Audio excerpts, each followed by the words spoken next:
board.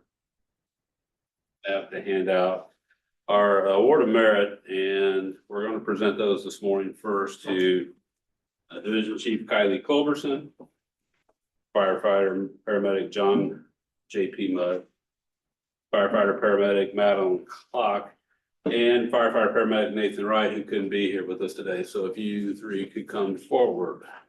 And where do you want to? No, you can do our photos. Yes. Please. Get the board members that are up. You're on behind the flag there. Yeah. We'll get. Oh, yeah, welcome. Sorry, I Hey. didn't put on my Sunday best. This isn't until mine, right? You're right, they're doing awards. Thank you. I feel like I walked in the middle of something. You're good.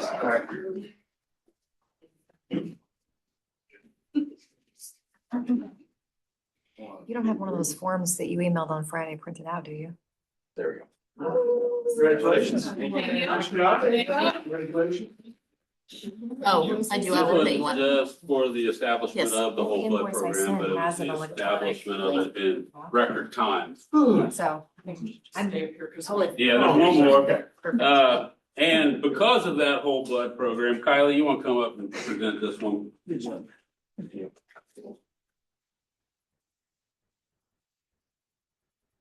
Last one's straggling it.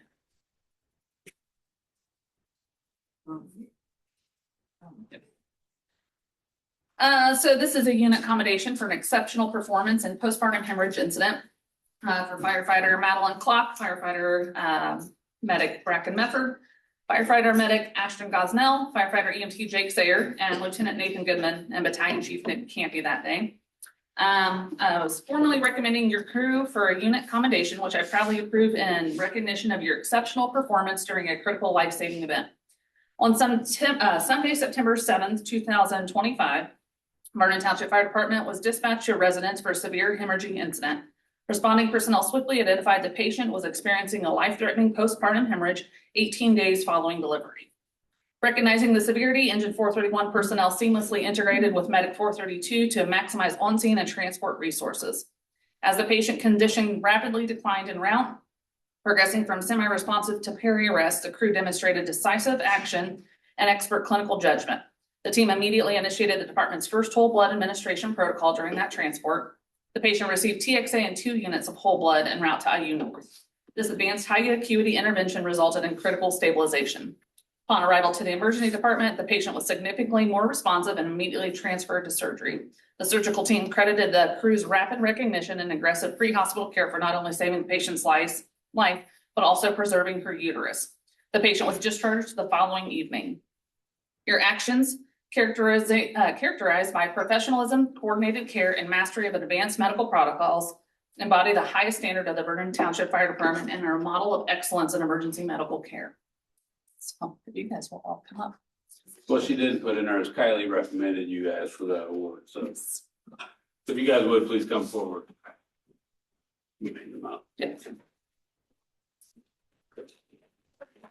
And because I felt very generous, I had you guys all a Taylor's 10 made with your pictures that you had taken with our patient. So thank you.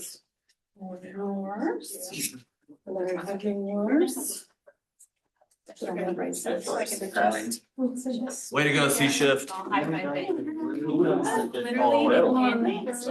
It's okay. Let's pump the brakes. Okay. Thank you. We've been getting a lot of those unit accommodations. Can't be, that's right. Okay. And one for you. Are we supposed to have one? Sure, whatever you like. You can squeeze them just a little bit. Act like we like for you. All right, ready? 1, 2, 3. Look at Bracken. There we go. Thank you. Thanks. Good job. Good job. Thank you for your job.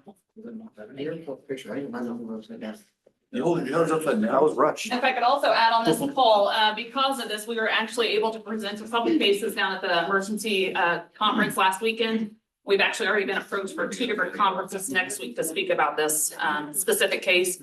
Giving whole blood to a postpartum hemorrhage is like the 3% chance that would ever happen here. Very, very slim. So for it to be our first one was pretty astonishing. It was also a firefighter paramedic wife of another agency, so pretty big. It's kind of hit pretty quick, close, and everybody around is noticing what it's doing in the neighborhood. So 5 years ago, we wouldn't have been in this position, right? And it so amazes me.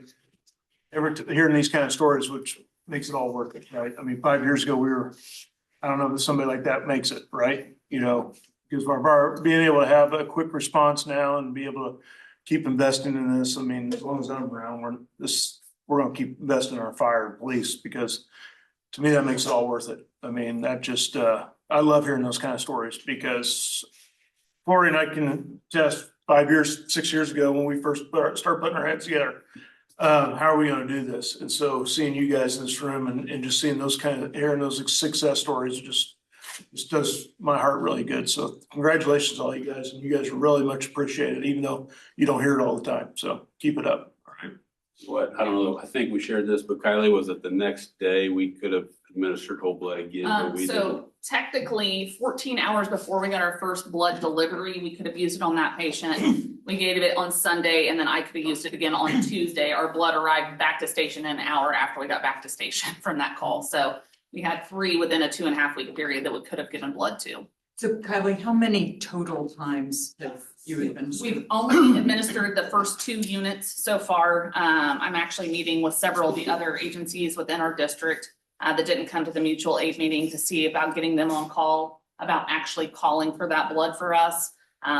So we're working on that, making it a little bit more broad by going and talking to each shift at each station to make sure that everybody is aware of what the program can offer.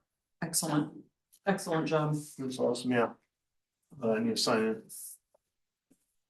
in. Got me on video that I'm here. I don't know if that counts. I don't know what You counts guys know anymore. if I ever have to sign in. There's your agenda. Yeah, well, I'm telling you what, that just amazes me how far we've come in such a short time. I said it might be a whole bunch of them.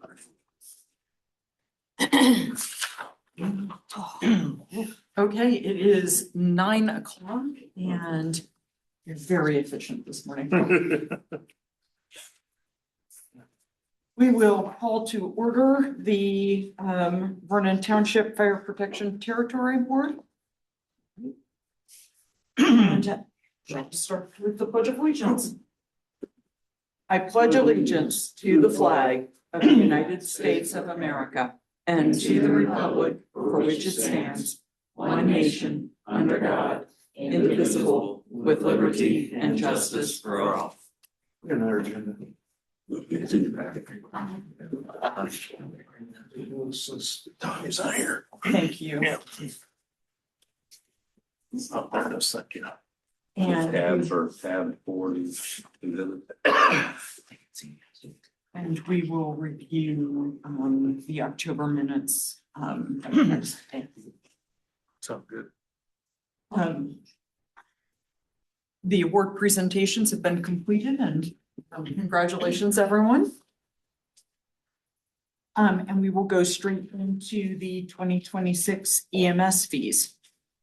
In your packet, tabs off to the side, it matches the number there. Item number 4 is the EMS fees recommended for next year. On the front page is just the adoption piece. On the back is the difference from last year to this year. Basically, everything is increasing all the way down to except for SOR and below. So the largest increase is for the ALS to emergent, which is incorporating the additional procedures we've adopted with the whole blood program. These have been recommended to us by MedBill, who's compared our rates to the rates of EMS providers around us. They are by far probably the leading billing agency for all the agencies around us. And we're still basically in line with the other departments around us.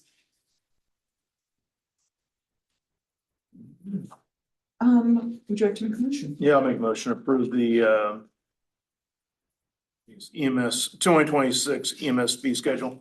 I'll second it. Any discussion? Vote. Call for vote. I was just looking to see if there was something to sign before we. Yeah, I don't think we have to, we just have to put it in motion. All in favor? Aye. Aye. Good. We have, we have approved by minutes, nothing to sign. Okay. Yep. Okay, shall we move straight into the salary resolution?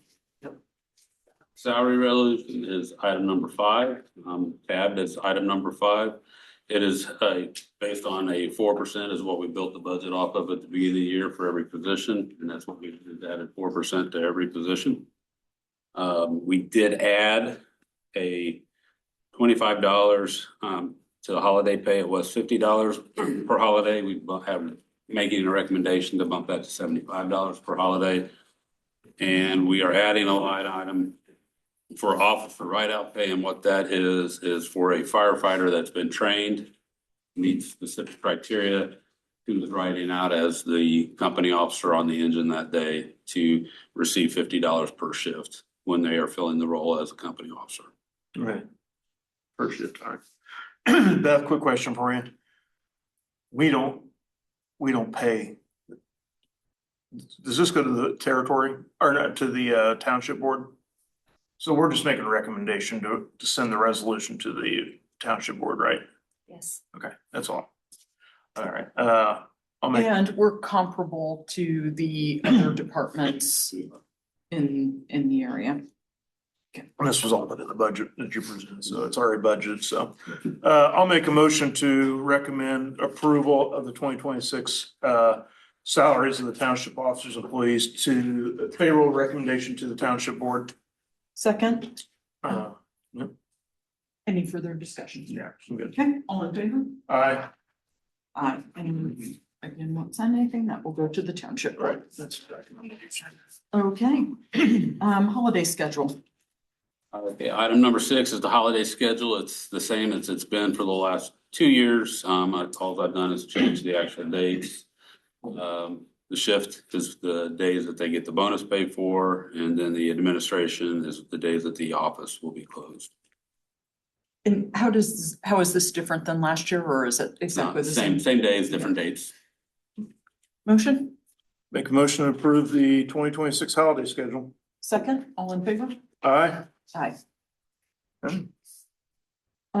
General order update. Yes, in your packet is item number 7. On the back page of that, you'll see in blue, we're asking to make an addition to the policy for PTO sharing. What this will allow is that if somebody has a qualifying personal or family medical hardship, other employees, if they have a excess of PTO time available, that they can donate it to that employee with the criteria that those employees donating must have a minimum of 48 hours for those on shift or 35 hours for those in the administration left in their PTO balance in case they have some type of medical or personal hardship. So what have you listed out what a qualifying personal hardship would be? No, it'll be taken on a case-by-case basis. It won't be because I'm out of vacation time and I want to go on vacation. It'll be, right now, we have a situation where somebody had childcare, or not childcare, but they've had a newborn, and they're out of PTO time. The only reason I'm bringing it up is because sometimes, when I look at hardships from my side, what I do for a living, a lot of businesses and stuff will actually list what a hardship is so that somebody come in, they want to take money out of their retirement plan as a hardship. They go, well, I have credit card. Well, that's not a hard, I'm looking at, well, my great uncle down in Louisiana passed away and I need to go down there for 2 months. I mean, is it immediate family? Is it extended? Those are the kinds of things. I would just say, I don't have a problem with it. I just say maybe down the road, we might look at So it. could we adopt this one today? Yeah. And then we'll come back within the next couple of months and. I would just monitor what you're seeing and then say, okay, well, maybe we need to be more Yeah. down the road, more specific on what we're gonna consider, because what you consider a hardship and what Right. I consider a hardship might be two different things, so. Yeah. I just don't wanna get into down the road, we have a tit for tat kind of situation. Right. I'd rather the employees have an idea of exactly what a hardship, qualifying hardship is down the road, maybe. Probably what I would do is ask the a group of employees to come up with what they think is hardship and then bring that back to you. Yeah, that way in the future, if you get new employees come in, oh, hey, there's a hardship thing, and it's spelled out, so there's no ambiguity Right. down the road for it. That's the only thing I would say. You probably want to keep a caveat in there, though, that the chief would have some discretion. Discretion, to be yeah. able- Because you're not going to be able to create an exhaustive list of all the things all the time. But I think you have the main ones and at the bottom, or the chief's discretion. Yeah, usually this is used in like in lieu of Yeah. a short-term disability, right? Like Right. I have something that's happened immediately, urgently. And as long as the chief is consistent, no different than discipline. Right. As long as the chief is consistent in his application. I understand your thought, certainly. Yeah. But I would want to create a caveat because the minute we create a list, something else that we never thought about will No, happen that could I just qualify. think it's good for, a new hire, if they're going through and they're reading these, which they should, right? They get there and they go, oh, hey, okay, these are the qualifying events that I can use. And it's spelled out, so there's no situation that comes up and they think it's a hardship, you're like, well, that's not a hardship, and then in here it says, that, and it's an argument. I don't Right. try to minimize those, but otherwise, I'm okay with the general order. Beth, have you seen problems with doing this? No, Okay. no. I actually took this from another client that just adopted something similarly, and it's the supervisor, I mean, it's a bigger organization, so the supervisor has the first discretion and then has to submit it to the HR director in order just to ensure that there is consistency with application of it, because you do run into just the human default of, well, I don't like that person, so I don't. No. Do you have to have anything in here to prevents, or you maybe don't even have to, but prevents, like, I got PTO and you have a qualifying event and you say, hey, can I, I'd love to have some of your, can I have some of your PTO? And I go, yeah, sure. But in return, I want like $1,000. Oh, Should we, quid pro quo. quid pro quo kind of thing? Should we have anything in there to prevent that? Yeah, that's not a good thing to do. I wouldn't have Right. thought of somebody manipulating it that way, and hopefully that they would. Well, I coach the Warren Go to the Central. chief and Trust me, I say- know all the little, there's always a loophole. I would think actually the way we get around this is we create a PTO bank. People can identify days to be returned to the bank. The bank, then the people ask for time out of the bank. That way it's not a person-to-person trade. We get away from I some of would- those. I would prefer that. I think because- that would be the ideal. The is- chief has to bless all of this. Right, but I'm just saying, my point is, it used to be like when I'm at IU, when we had comp tickets, hey, I'll give you $50 for your comp. That's kind of the way I look at it here is, I've got extra PTO, I'll do one, but I also like something in return.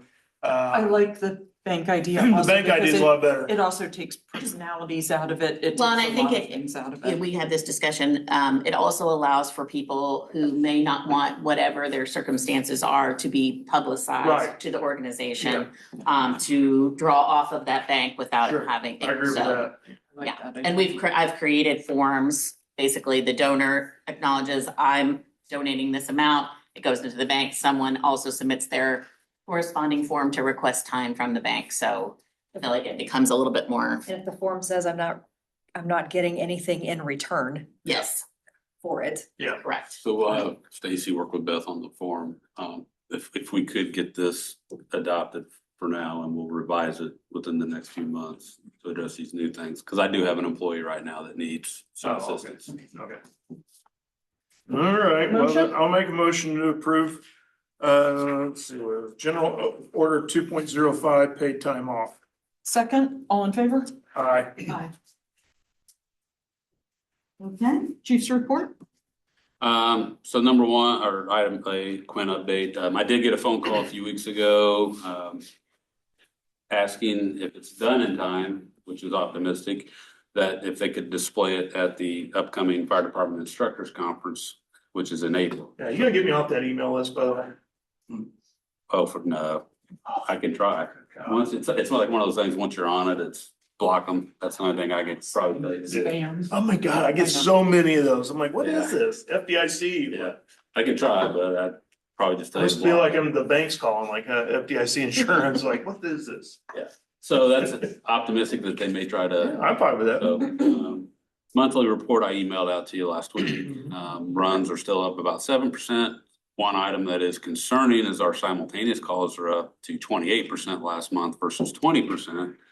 And it looks like this month may be kind of right around that same between 20 and 28%. Last night alone, overnight, we had 5 calls, 4 of them were within the same time period, so it's crazy. Are they the same type of run? It, Or just- it's just same Okay. calls going on at the same time. Okay, I just wondered if it was like car accidents, No. like are the. So speaking of run rates, just so you guys are prepared for next year, it's supposedly about June-ish, July next year, we're gonna start the upgrade at Broadway and 600.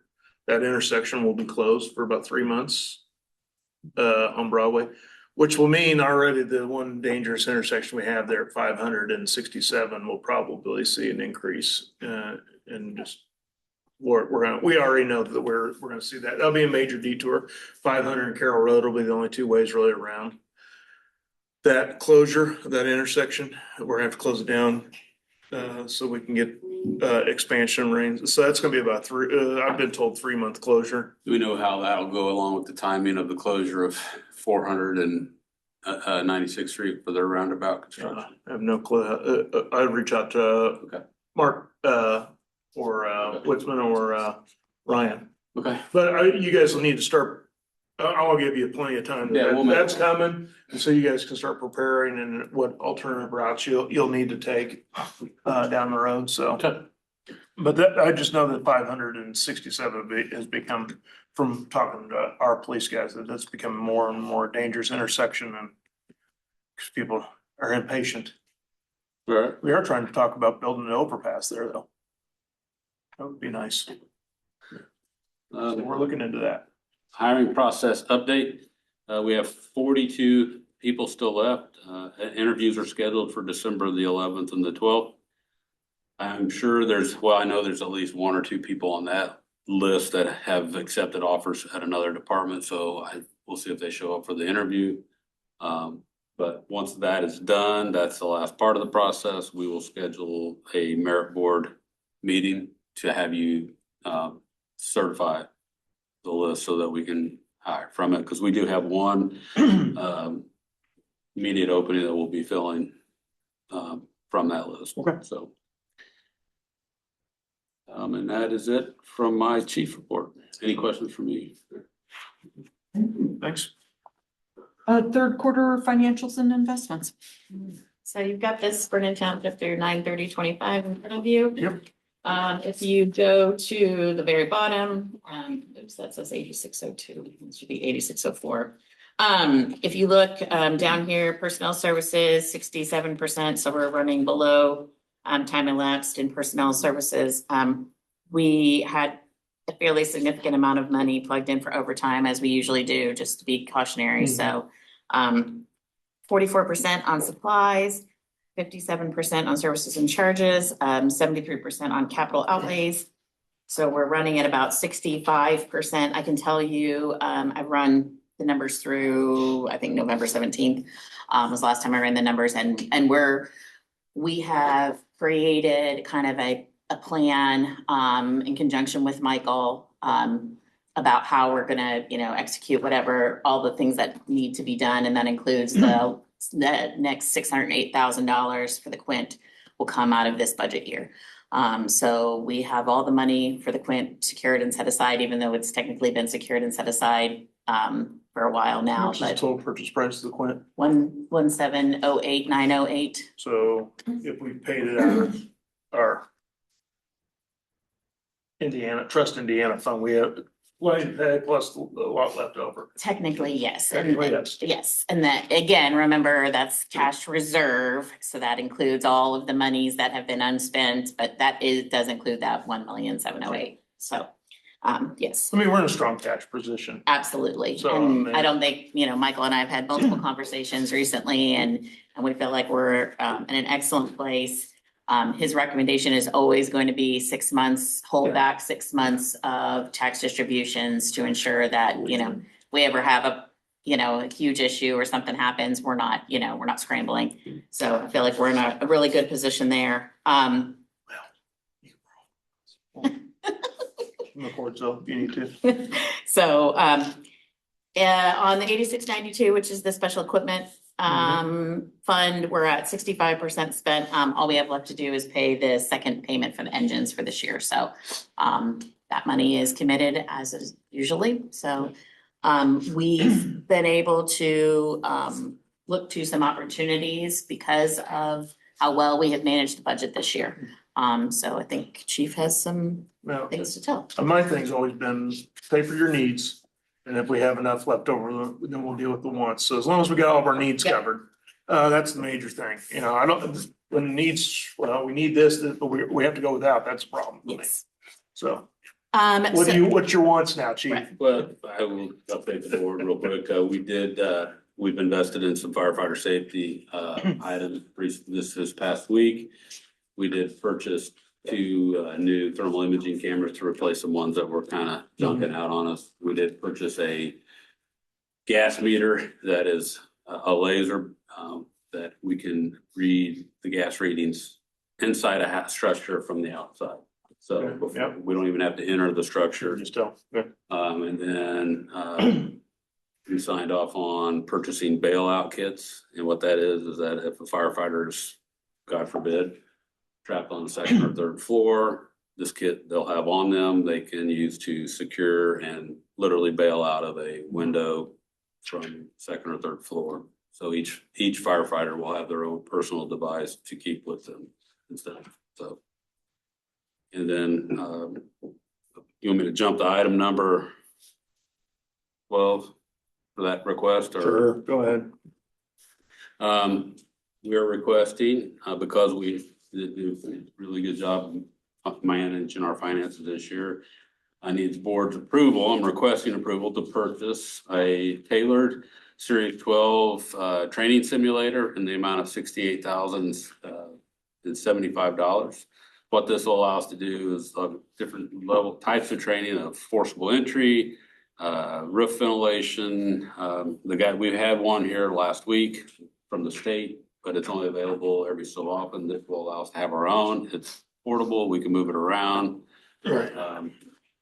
Jump in and everybody who was here that trained on it, tell me your thought. I mean, so, It was great having it for the short time we had it. Well, I mean, you guys, you right now go to Greenfield to do any of your major training like that, right? this week we're doing live fire. Right. And they'll allow you to do it here? Not live fire, but everything else, a Okay. lot of, yeah. Allow us to do things that we don't. You're sometimes hard pressed to even be able to do on the fire ground, let alone doing it at Greenfield. You know, a lot of our stuff is just live fire and that's it there.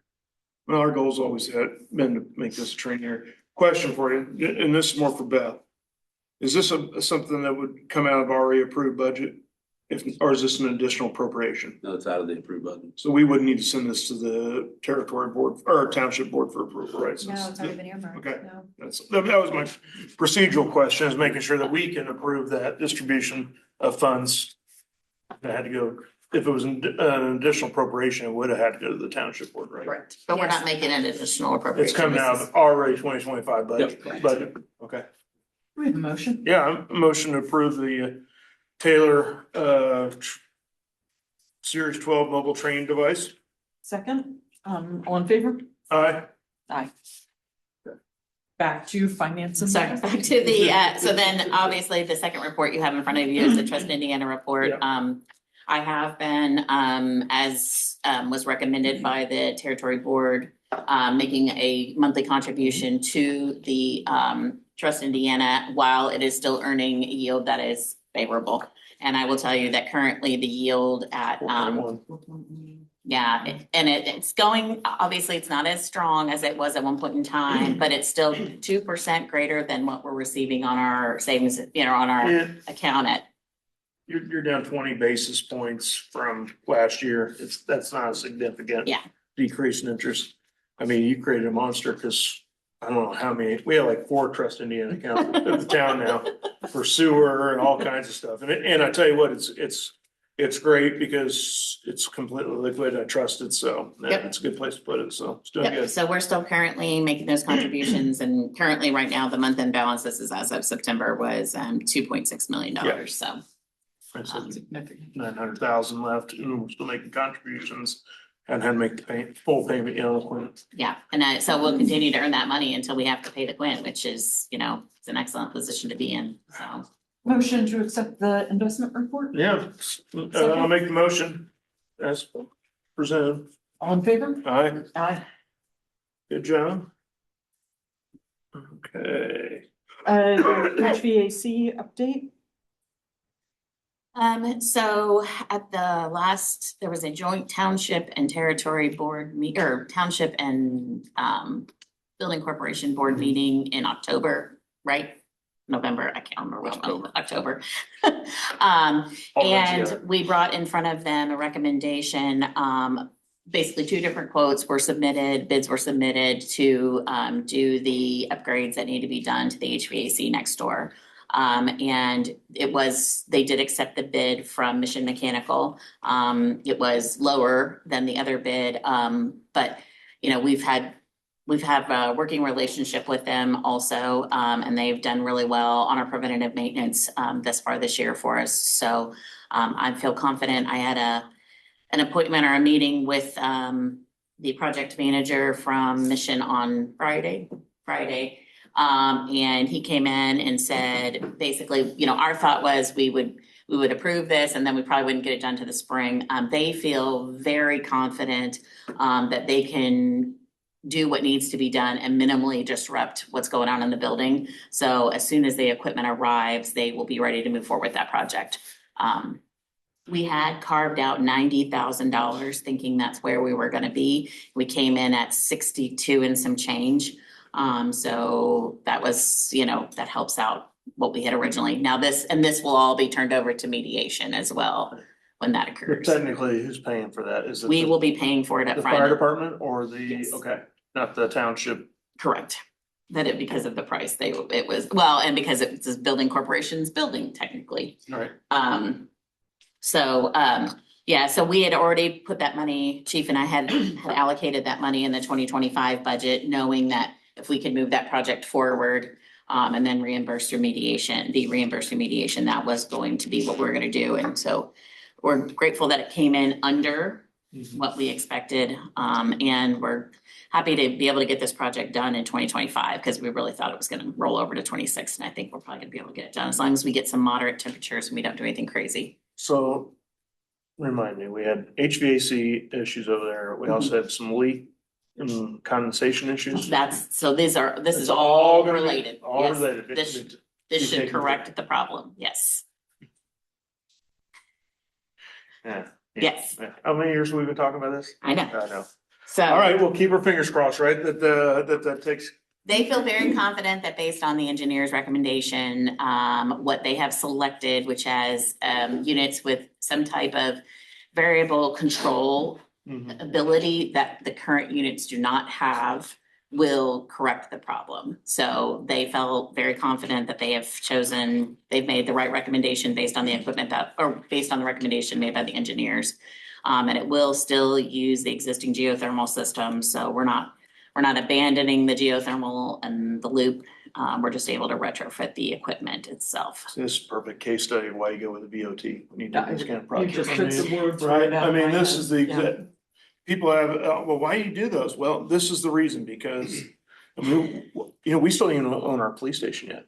It's still owned by Greg Marks, because they haven't gone through and gotten all that stuff done. So, I mean, that's been open for almost a year now, Right. and we still don't own it as a town. So I love those BOTs because of these exact reasons, so. Yes. Speaking of Greg Marks and BOTs. Yep. Do you want to go right into the RFQ Oh, for did I set you up? training? You did, look at I that. didn't- That was nobody- perfect. Nobody coached I me on didn't that. even know it. Nobody coached me on that. So we did put out an RFQ for the training and garden project that Uh-huh. will be back here on the 6 acres behind us. We have selected GM Development as our BOT partner for that project. So we did have two interested parties in it. We felt like Greg's team brought a plethora of experience. The other group was fine, but the biggest defining factor was the other partner wanted $50,000 during the scoping period. GM Development is willing to do it at no cost. Right.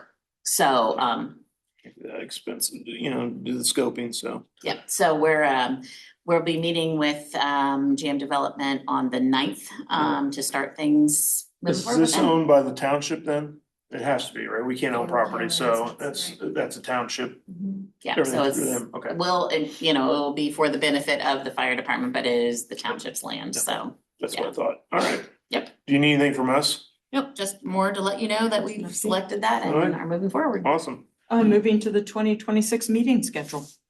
And packet is the recommended dates to you guys based on the fourth Monday of the month. I know I talked to, well, actually all three of you recommended 9 a.m. Try it for next year.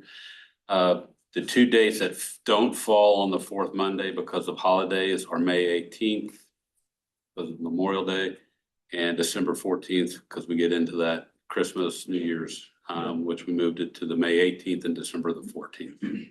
I may or may not be here on the 23rd of February, just to let you know. 9 a.m. Come. Be a little tough on me. Vacation. You come back from Vegas, so you never know. So, And Tanya has also. She said she was good with indicated it. as well. yeah, I'm good with 9 a.m.s. Unless there's not a 2-hour school delay. And I'm in trouble. Somehow people think I have control over this. We have a motion? Hey, motion to approve the 2026 meeting schedule. Second? All in All in favor? Yeah, Aye. all right. Okay, No, any that's part of announcements? being on the board, man. You get that. I don't I only got. got one announcement. That's just all you guys. To wish all of you a happy Thanksgiving, and if we don't have a board meeting next year, next month, Merry Christmas to you and your families, and do appreciate everything you guys do. Hopefully you don't have a lot of boiled over turkey, fried turkey issues this next couple of days. Hopefully people are smart and keep those away from their house, but have a safe holiday season to you and your family. So appreciate everything you do. Thank you. Thank you. It's not so much an announcement, but I guess old business or new business, depending on how you want to do it. Each year, the board is responsible for the chief's review. Yeah. In December. And so I am, if you wish for me to do as I have done in previous years with drafting and sending Yeah, out. yeah. We will, I got no issues, so I'm good. we will move forward on that. Yeah, I've gone through different times, so I think everything's going real well. I think that. Yeah, we're doing good. Next meeting, Until January, right? well, we will need to meet to approve the, or we could vote to approve the chief's evaluation in January. Technically, We can always postate it, or anything like that. You can ratify it, What? ratify it. Yeah, it will be sent by email to everyone I think in that's good. December, and the chief will receive. why don't it in we December. why don't we do that in January when Tanya's here, if that's okay? Is that, To, Yeah, you can, it's you can do it adopting in something December, after and the then we fact can is just is ratifying. vote on your recommendation at the January meeting. that sounds That good. works for me. Okay. I mean, I don't see why we just need to get together for one little item that we can do in 2026. I think that we all are very pleased with the chief's work. I don't know, I got some issues with y'all, doing a great job, chief. Thank you. Okay, motion to Motion adjourn, to adjourn. second, all in favor? Thank you, everyone. Speaking to everyone.